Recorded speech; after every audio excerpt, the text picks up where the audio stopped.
जय हिंद दोस्तों, आप सभी का स्वागत है मैग्नेट क्लास के अंदर। तो हम लोग जो है आपका बात कर रहे थे, जो है आपका आज क्लास 12 से रिलेटेड बात करेंगे। जो है आपके बोर्ड एग्जामिनेशन के लिए जो बहुत मोस्ट इम्पॉर्टेंट टॉपिक है, उससे जो है आज रिलेटेड बात करने जा रहे हैं, जिस टॉपिक का नाम है आपका मैट्रिसेस।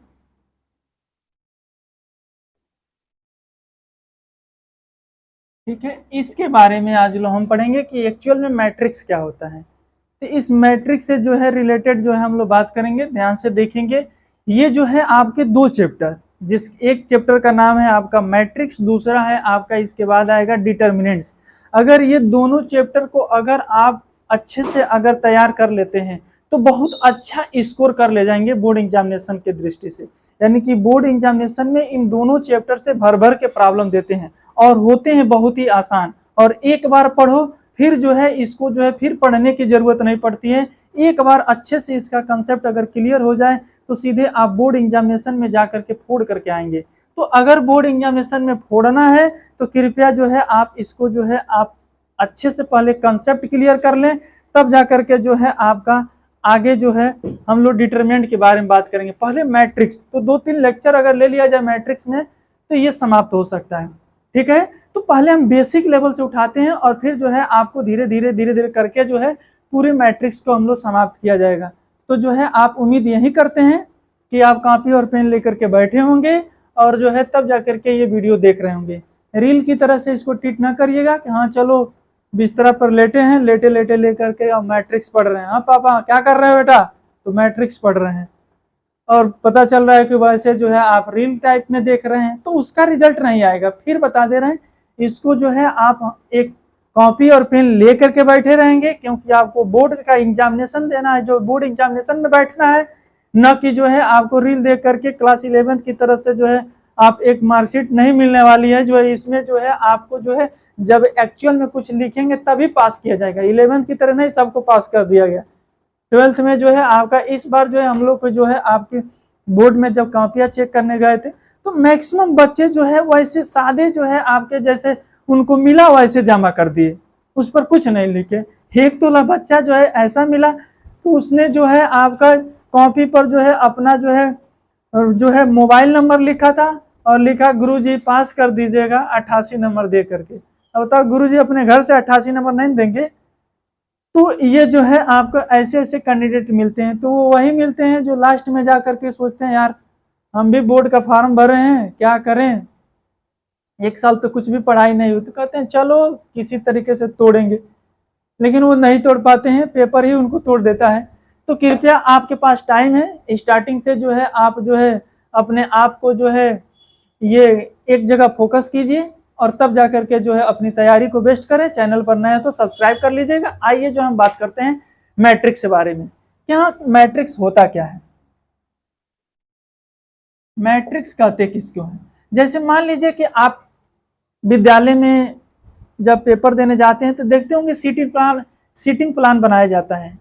उस विद्यालय में जो है बच्चे किस तरीके से आपको बच्चों को किस तरह से बैठाया जाएगा, उसके लिए बाकायदा जो है आपको 2 दिन पहले सीटिंग प्लान बनाई जाती है। तो उस सीटिंग प्लान भी आपकी जो बनाई जाती है वो मैट्रिक्स की सहायता से ही बनाई जाती है।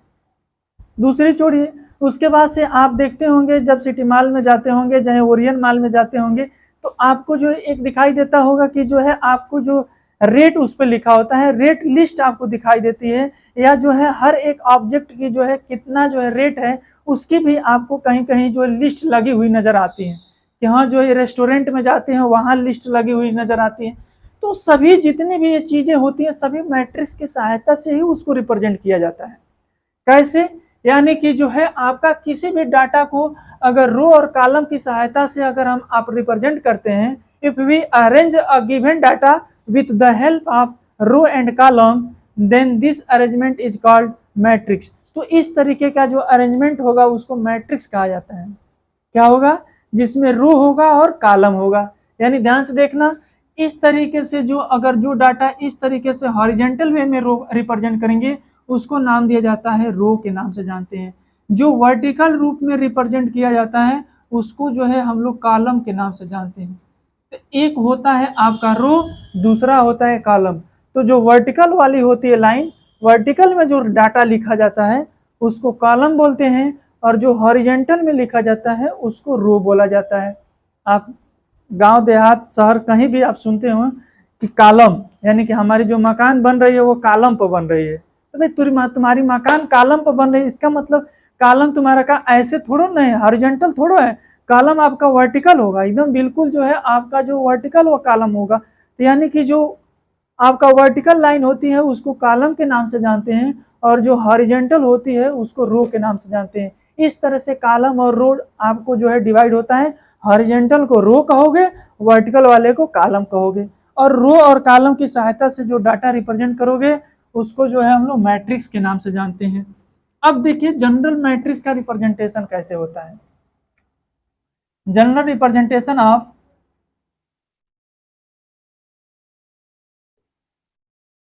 जनरल रिप्रेजेंटेशन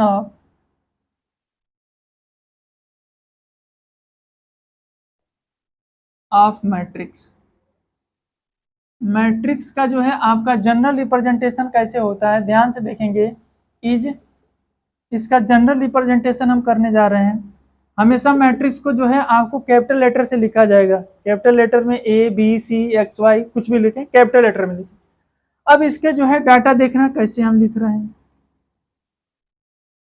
यहाँ हो गया A11, यहाँ आता है A12, यहाँ आएगा A13 एंड डॉट डॉट यहाँ आएगा A1J और यहाँ आएगा आपका A1N।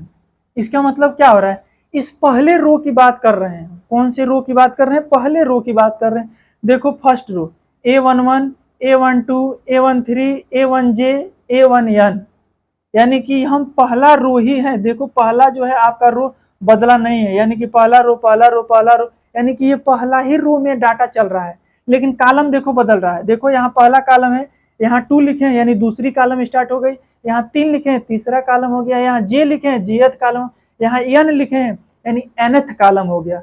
तो इस तरीके से ये कॉलम आपका बदल रहा है, लेकिन रो आपका पहला ही चल रहा था।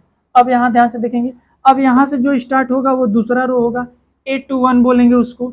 यहाँ जो आएगा A22, यानी कि रो तो जो है अब दूसरी स्टार्ट हो गई है, अब कॉलम जैसे जैसे आ रहा है बदलता जा रहा है।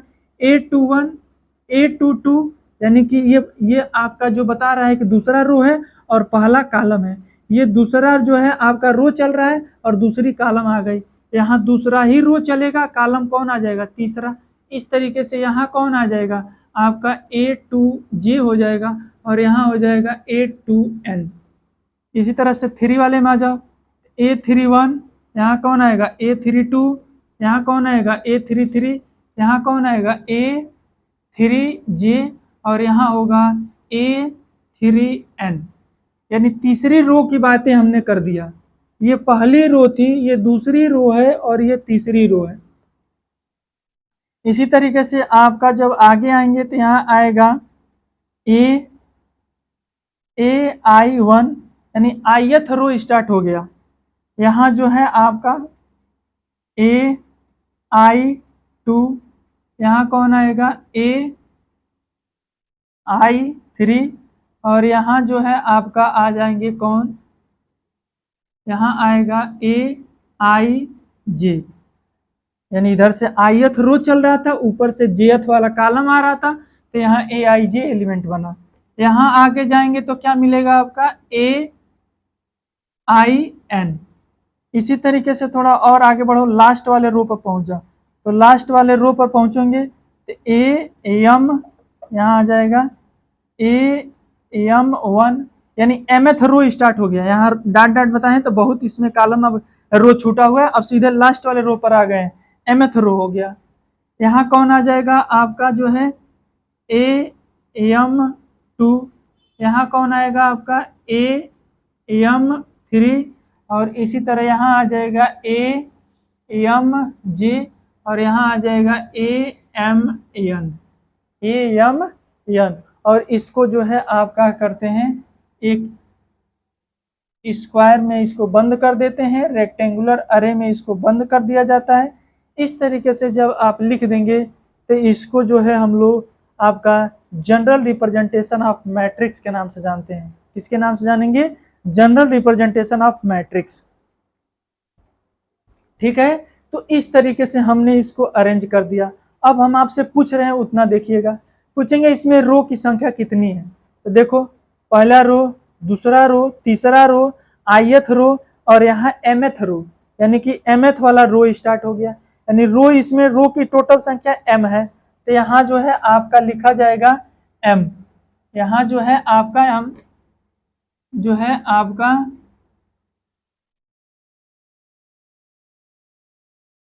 यहाँ जो है आपका एम लिखा जाएगा। और ये रो की संख्या तो एम हो गई, कॉलम देखो कितना है 1 2, ये 1 हो गया पहला कॉलम, ये दूसरा कॉलम, ये पहला कॉलम, दूसरा कॉलम, तीसरा कॉलम, जेथ कॉलम, एनथ कॉलम, यानी कॉलम की संख्या जो है आपका एन है। तो यहाँ लिखा जाएगा आपका एन और क्रॉस का साइन देंगे और लिखेंगे एम क्रॉस एन।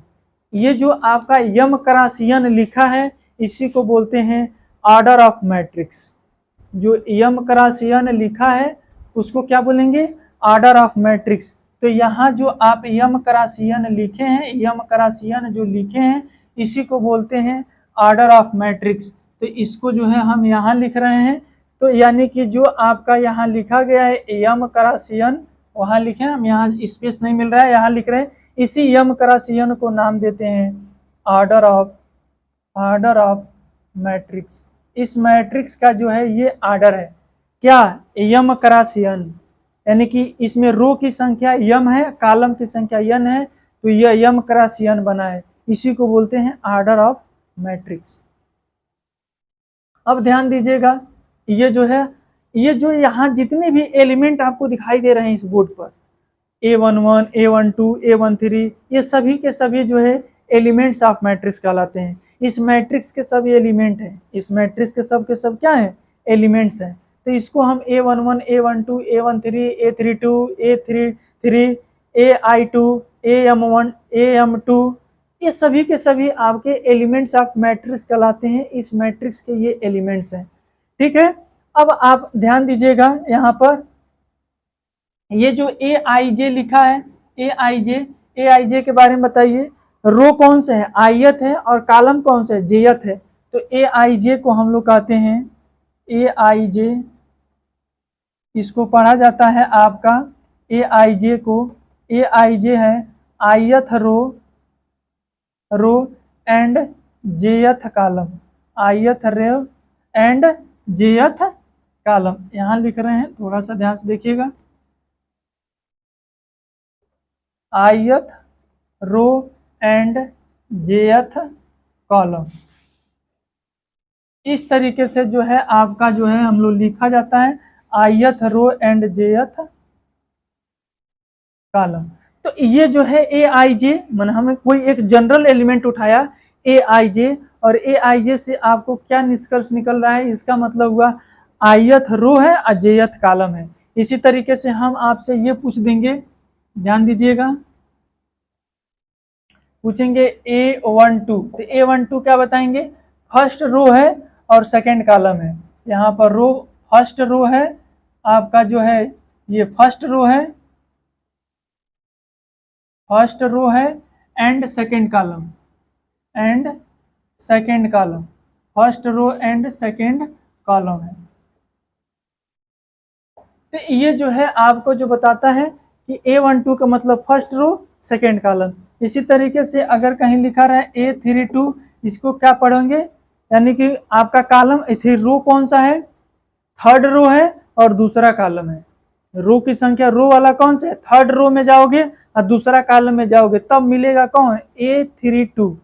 तो इस तरीके से एलिमेंट का एड्रेस भी आप पता कर सकते हैं कि जो है आपका A32 का मतलब A12 का मतलब क्या बता रहा है, ठीक है। अब आगे देखिएगा, इसी से पकड़िएगा, ए आई जे का मतलब आईएथ रो और जेथ कॉलम। तो आपने इसमें जनरल रिप्रेजेंटेशन देख लिया, इसके एलिमेंट देख लिए, उसके आर्डर देख लिए। अब यहां ध्यान से देखेंगे,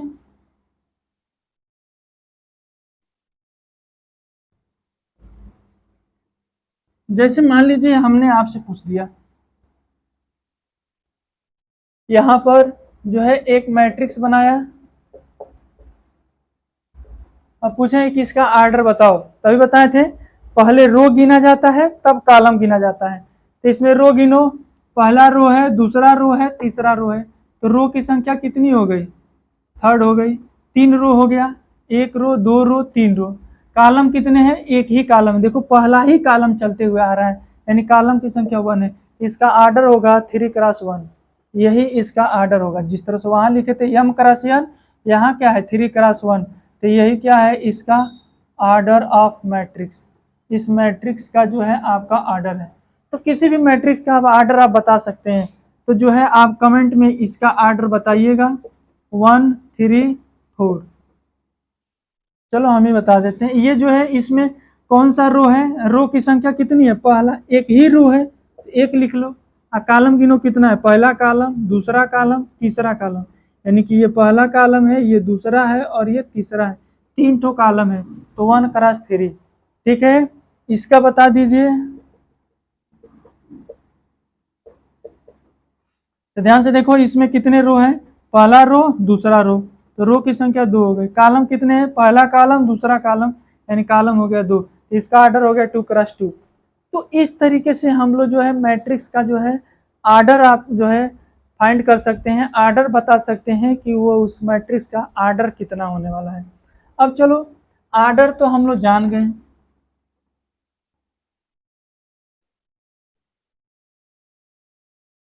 ध्यान दीजिएगा। आर्डर अगर हम समझ गए हैं, जैसे मान लीजिए कोई एक मैट्रिक्स है, ये जो है आपका 1 है, 2 है, 3 है, 4 है, 5 है, 6 है, इसका आर्डर पूछेंगे तो 2 बताओगे, और यानी कि रो 2 रो है और कॉलम 1 2 3, 3 कॉलम है, तो इस तरीके से इसमें 2×3 इसका आर्डर हो गया।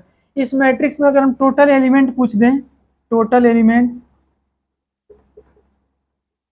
टोटल एलिमेंट्स, तो टोटल एलिमेंट इसमें कितने हैं, यानी कि 1 2 3 4 5 6, यानी कि 6 एलिमेंट है। तो अब इसमें काउंट नहीं करेंगे 1 2 3 4 5 6, ऐसे नहीं, सीधे सीधे आर्डर का मल्टीप्लाई कर दो, तो 2 का 3 मल्टीप्लाई करो कितना आएगा 6, यानी इसके अंदर 6 एलिमेंट होंगे। यानी टोटल एलिमेंटों की जो संख्या होगी, आर्डर को मल्टीप्लाई करने के पास के बाद टोटल एलिमेंट उस मैट्रिक्स के निकल करके सामने आ जाता है। तो इसमें टोटल एलिमेंट कितने हैं, 6। तो ये जो है आपको आर्डर मल्टीप्लाई करने से टोटल एलिमेंट आपको पता चल जाता है। हम पूछे नहीं नहीं इसमें जो है आपका A11 बताओ कितना है। A11 कहने मतलब कि पहला रो और पहला कॉलम, तो ये पहला रो ये होगा और पहला कॉलम ये, यानी कि ये एलिमेंट कितना है 1 है, तो यानी A11 की वैल्यू 1 है। हम पूछे नहीं जो है आपका A21 बताओ। A21 कहने मतलब कि दूसरा रो है और पहला कॉलम, तो दूसरा रो ये स्टार्ट होगा, पहला कॉलम ये, यानी इसकी वैल्यू होगी 4, यानी इसकी वैल्यू 4 आएगी। हम पूछे जो है आपका A13 बताओ। A13 का मतलब क्या हुआ, पहला रो और तीसरा कॉलम, तो ये पहला रो चल रहा है और कॉलम नंबर 3, तो कॉलम नंबर 3 ये होगा, यानी ये एलिमेंट आएगा 3, यानी कि A13 की वैल्यू होगी 3। इसी तरीके से जो है आप हमको बताएं जो है आपका A23 की वैल्यू क्या होगी, इसको आपको कमेंट में बताना है कि A23 की वैल्यू इसमें से क्या है। ये जो मैट्रिक्स है इसमें A23 कितना है, ये जो है इसका रिजल्ट आप कमेंट में बताइएगा। चलते हैं आगे की तरफ बढ़ते हैं। अब तो इतना हम लोग जान गए कि आर्डर कितना है, एलिमेंट का एड्रेस क्या है, कौन एलिमेंट कहाँ पर रहता है। अब इसमें आप ध्यान से देखिएगा, एनसीईआरटी में पूछा हुआ प्रॉब्लम आपका है, कैसे पूछता है इसे प्रॉब्लम, 2 नंबर में आपका ये पूछेगा। 2 मार्क्स में जो है आपका जो प्रॉब्लम हम लिखने जा रहे हैं वो हर साल जो है आपको 2 नंबर में देखने को ही मिल जाता है। ध्यान से देखिए कैसे पूछता है, कहेगा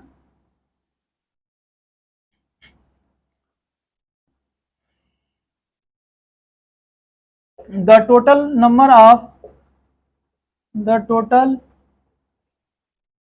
total number of elements in a matrix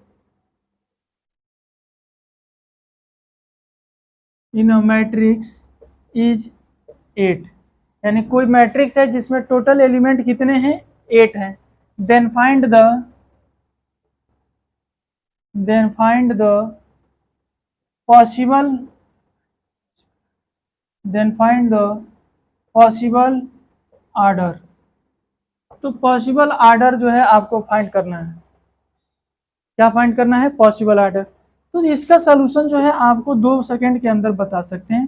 पहले 8 का फैक्टर कर लो, देखो कौन कौन बन रहा है। तो 1 इंटू 8 भी 8 होता है, 8 इंटू 1 भी 8 ही होता है। उसके बाद से जो है आपका 4 गुणे 2 भी 8 होता है, और 2 गुणे 4 भी 8 होता है। और कोई बताओ जिसका फैक्टर करने पर 8 हो जाए। अब कोई भी पेयर नहीं बनेगा जिसका जो है गुणा करने पर 8 हो जाए। या तो 1 का 8 में करो, चाहे 8 का 1 में करिए, 4 का 2 में करो, चाहे 2 का 4 में करो। आपका जो है टोटल एलिमेंट कितने आते हैं? 8 आ जाएंगे। ठीक है। तो इस तरीके से इसके कुल कितने फैक्टर बन रहे हैं? तो 4 फैक्टर बन रहे हैं। तो पॉसिबल आर्डर कितने होंगे? 4 ही होंगे। यही आपका बन सकता है। तो लिखेंगे hence possible order are. Possible order कौन कौन बना? 1 क्रॉस 8 का बन सकता है, या 8 क्रॉस 1 का बन सकता है, या जो है आपका 2 क्रॉस आपका 4 क्रॉस 2 का बन सकता है, और कौन बनेगा? 2 क्रॉस 4 का बनेगा। इस तरीके से जो है आपको 4 आर्डर जो है पॉसिबल है हमको, और यही हमसे पूछ रहा था फाइंड द पॉसिबल आर्डर। इतने आर्डर की मैट्रिक्स हम लोग बना सकते हैं। कितने एलिमेंट रहे? तो 8 एलिमेंट रहे। तो आप होप कि जो है इस प्रॉब्लम को समझ चुके होंगे। स्क्रीनशॉट ले लीजिए, आगे की तरफ बढ़ते हैं। हो गया? हटाएं? चल, अब जो है आपका मान लीजिए कि आपका इसी में कह देगा कि the total number of element in a matrix is 12। आपका टोटल एलिमेंट जो है आपका 12 हो गए, तो पॉसिबल आर्डर पूछ देगा। तो बस 12 का फैक्टर देख लो कितना होगा। तो 12 का फैक्टर कितना होगा जल्दी बता दो। 12 के फैक्टर अगर करोगे तो होगा 1 इंटू 12 भी होता है, 12 इंटू 1 भी होता है, 6 गुणे 2 भी होता है, 2 गुणे 6 भी होता है, 4 गुणे 3 भी होता है, 3 गुणे 4 भी होता है। और कोई 12 होता है? और कोई फैक्टर बता दो जिसका मल्टीप्लाई करने पर 12 होता है। बिल्कुल यही होगा बस, अब इसके सिवा कुछ नहीं होगा। 1 के बारे में करो 12 आ जाएगा, 12 गुणे 1, 6 गुणे 2, 4 गुणे 6, 4 गुणे 3, और आपका 3 गुणे 4। इतने जो है आपके पॉसिबल आर्डर बनेंगे इस मैट्रिक्स के, जिसके अंदर 12 एलिमेंट है। तो इस तरीके से कहीं कहीं 24 एलिमेंट 36 एलिमेंट दिए रहो, बस उसको फैक्टर कर दो, पता चल जाएगा कि कितने आर्डर की जो है हम लोग मैट्रिक्स बना सकते हैं। तो एक 1 क्रॉस 12 वाला बनाओ तब वो 12 एलिमेंट होंगे, या 12 क्रॉस 1 वाला बनाओ, चाहे 6 क्रॉस 2 वाला, चाहे 2 क्रॉस 6 वाला। इतने पॉसिबल आर्डर बन सकते हैं। तो आई